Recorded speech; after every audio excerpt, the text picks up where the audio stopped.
आज मैं आपको एक ऐसा इंसिडेंट सुनाऊंगा जिसे सुन के आपकी बॉडी कांप उठेगी। स्पेशली स्टूडेंट्स और बॉयज जरूर सुनना। सपोज करो कि आप एक स्टूडेंट हो और आप न्यूली कॉलेज जाने के लिए एक्साइटेड होते हो, पर जब आप कॉलेज ज्वाइन करते हो तो आपकी लाइफ पूरी तरह से बदल जाती है। आपको रैगिंग के नाम पर इतना टॉर्चर किया जाता है, आप ऐसा फील करते हो जैसे कि आप हेवन से हेल आ गए। और जैसे हमारी कंट्री इंडिया के केरला का एक इंसिडेंट बताने जा रहा हूँ। ये इंसिडेंट है केरला के तिरुवनंतपुरम के एक मेडिकल कॉलेज की, जहाँ फर्स्ट ईयर के कुछ स्टूडेंट्स अपने सपनों को पूरा करने के लिए न्यूली एडमिशन लेते हैं, जिसके बाद उनके साथ वो सब कुछ रैगिंग के नाम पर शुरू हो जाता है जो उन्होंने कभी इमेजिन भी नहीं किया था। अपने कॉमन रैगिंग में जूनियर्स के कपड़े उतारना, फोर्सफुली नशे करवाना, अब्यूजिंग, इंसल्टिंग और हैरेसमेंट सुना होगा। जब फर्स्ट ईयर्स के कुछ स्टूडेंट्स की एंट्री हुई तब थर्ड ईयर के स्टूडेंट्स ने फर्स्ट ईयर के कुछ स्टूडेंट्स को अपना टारगेट बना लिया और फिर उन्होंने धीरे धीरे रैगिंग शुरू कर दी। उन्हें न्यूट किया गया, उनसे शराब पीने के लिए फोर्सफुली पैसे ऐंठे गए। जब वो इन सब से बोर होने लगे तब उन्होंने रैगिंग के नाम पर हैरेसमेंट का एक नया तरीका खोज निकाला।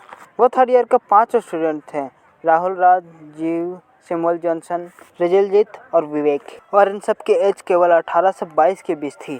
उन्होंने एक स्टूडेंट को न्यूट किया, उसे पीटा और फिर फोर्सफुली उसके प्राइवेट पार्ट में डंबल लटका दिया गया। ये वही वेट लिफ्टर था जिसका यूज एथलीट्स करते हैं।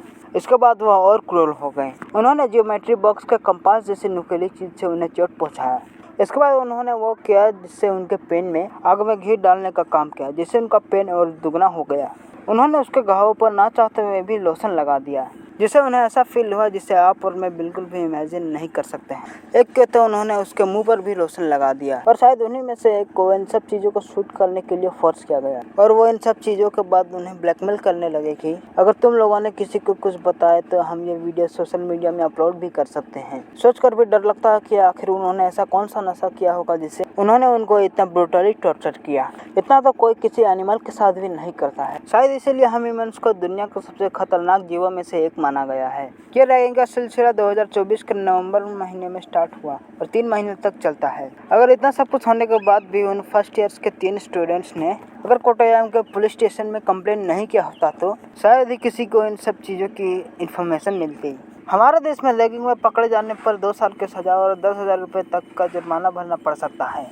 और अगर कोई एक छोटा ग्रुप पकड़ में नहीं आता है तो उस स्पॉट में प्रेजेंट हर एक को रैगिंग में शामिल माना जाएगा। और अगर कोई कॉलेज केस को टालता है तो उस पर भी एक्शन लिया जाएगा। ऐसा सिर्फ केरल में ही नहीं बल्कि ये हमारे देश के हर एक कॉलेज में होता है। पर इतने कड़े नियम होने के बावजूद भी पता नहीं ये रैगिंग क्यों नहीं हमारे देश में रुकते हैं। ये रैगिंग सिर्फ हमारी कंट्री में ही नहीं बल्कि अमेरिका, ऑस्ट्रेलिया और श्रीलंका जैसे और भी कई देश में होते हैं। जब ग्रीस स्पोर्ट्स कम्युनिटी ने नए प्लेयर्स में स्पिरिट जगाने के मोटिव से रैगिंग की शुरुआत हुई तब इसमें जूनियर प्लेयर्स को इंसल्ट किया जाता था। समय के साथ रैगिंग में चेंजेस होता गया और एजुकेशनल इंस्टीट्यूट और आर्मी ने भी इसे अपना लिया। जब हमारे इंडिया में रैगिंग की शुरुआत हुई तब सीनियर्स और जूनियर्स में दोस्ती बढ़ाने के लिए हल्की फुल्की रैगिंग की जाती थी। पर 19वीं सेंचुरी के आते ही इंडिया में रैगिंग टॉर्चर और हैरेसमेंट में बदल गया। हमारी कंट्री में लगभग 40% स्टूडेंट रैगिंग को फेस करते हैं। ठीक है, सही श्रीलंका में 57% स्टूडेंट रैगिंग का सामना करते हैं, जिनमें से 51% फिजिकल एब्यूज, 34% साइकोलॉजिकल एब्यूज और 17% सेक्सुअल हैरेसमेंट का सामना करते हैं, जिनमें से सिर्फ 8.6% स्टूडेंट ही रिपोर्ट कर पाते हैं और बाकी स्टूडेंट्स डर से कभी रिपोर्ट नहीं कर पाते। इनफैक्ट ये डर इतना होता है कि शायद वह स्टूडेंट्स अपने पेरेंट्स को भी नहीं बताते होंगे, जिसकी वजह से उन्हें चुपचाप ये सब सहना पड़ता है, जिसकी वजह से न जाने कितनों ने मेंटल और फिजिकल हैरेसमेंट का शिकार हुए हैं। और कई स्टूडेंट्स को तो अपनी जान भी गंवानी पड़ी है, जिससे हर साल हजारों स्टूडेंट्स सिर्फ रैगिंग की वजह से हाई स्कूल को छोड़ देते हैं। हमारे वर्ल्ड में रैगिंग को अलग अलग नाम से जाना जाता है, जैसे हैजिंग, फैगिंग, बुलिंग, फ्लेजिंग और हॉर्स फ्लाइंग के नाम से जाना जाता है। पर कहते हैं ना कि कुत्ते का नाम शेरू रख देने से वह शेर नहीं बनता, उसी तरह इसका नाम जो भी हो मतलब तो एक ही है, टॉर्चर और harassment. By the way friends, अगर आपको वीडियो अच्छी लगी है तो वीडियो को एक लाइक और चैनल को सब्सक्राइब जरूर करना।